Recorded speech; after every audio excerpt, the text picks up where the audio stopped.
Hi guys, today we're gonna discuss my project 4, which is the running message project. So for this project, we were instructed to create a running message display that does this from this table. So as you can see, when the counter is 0, you will display a 1 at the display 1, then YY, EYY, CEYY, and AC.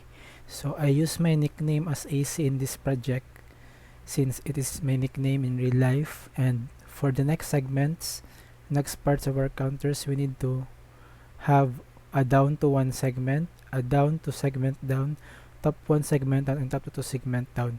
This means that in this part of the project, my name will sync in the displays from the top of the display to the bottom of the display, and again from top to bottom. And then my nickname should reappear in the 9th count, then blank at the 10th, then it will run to the right. So we will be using 5 different displays in this project. So 5 of those 15 segment jumbo displays. And the limitations of this project is that 5 characters for the nickname should be shown. So I used my name AC in this project.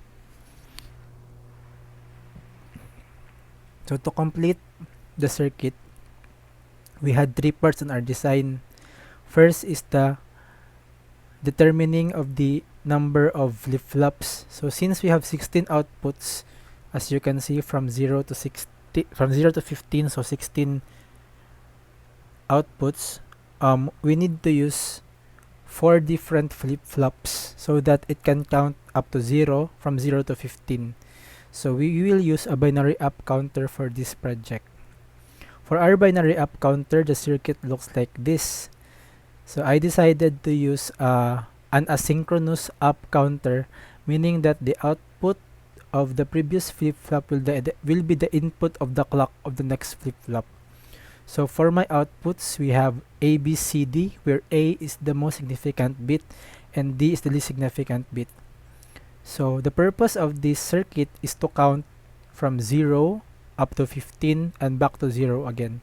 As you can see, we set J and K to a constant of 1 in this part, as well as the preset and the clear to constants of 1. So this circuit should have the following function. It should display A to D from 0 up to 15 and back to 0 again and up to 15. So that's the purpose of this counter. And next, we need to use the decoders. So for the next part of my circuit, I used a 4x16 decoder. So how did I come up with this 4x16 decoder?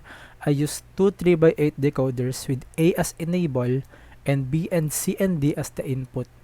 This way, I can output the corresponding values of the binaries into decoder output. So the table goes as this. So in this circuit, we are using an active low. So in order to have an active high, we put an NOT gate on the outputs of each pin in the output side. So D0, D1 up to D15. This is the truth table for the decoder circuit. So if it's 0, only the D0 will have an output of 1. If it's 1, only D1 will have an output of 1. If it's 2, only D2 will have an output of 2, and so on and so forth, until the last, which is here. That's the purpose of our decoder. So why did we use a decoder? We use a decoder so that we will not end up using K-maps and Boolean expressions that are too long for our 15 segments display. Okay, because if you use decoder, you will only need an OR gate for your Boolean implementation. And then the last part of the circuitry is the 15 segment displays.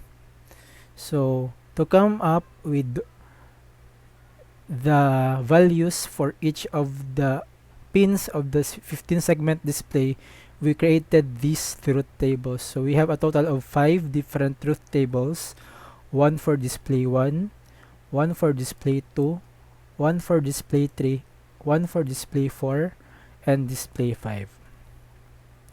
So as you can see, when the value is y, we have 1, 1, 1 and 1, 1 at B, C, D, G, and G1 and G2. For E, we have 1, 1, 1, and 1, 1 at A, D, E, F, G1 and G2. And for C, we have A, D, E, F. And for A, we have 1, 1, 1, 1, 1 for A.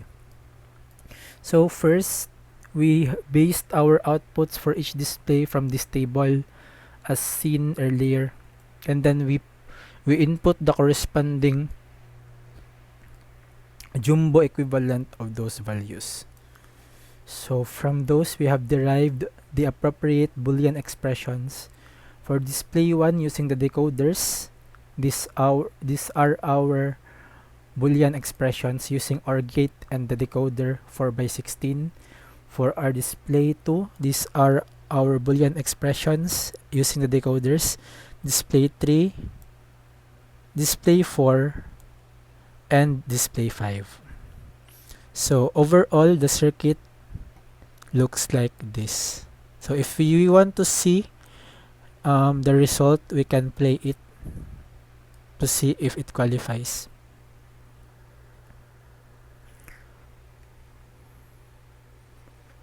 EYY, CEYY,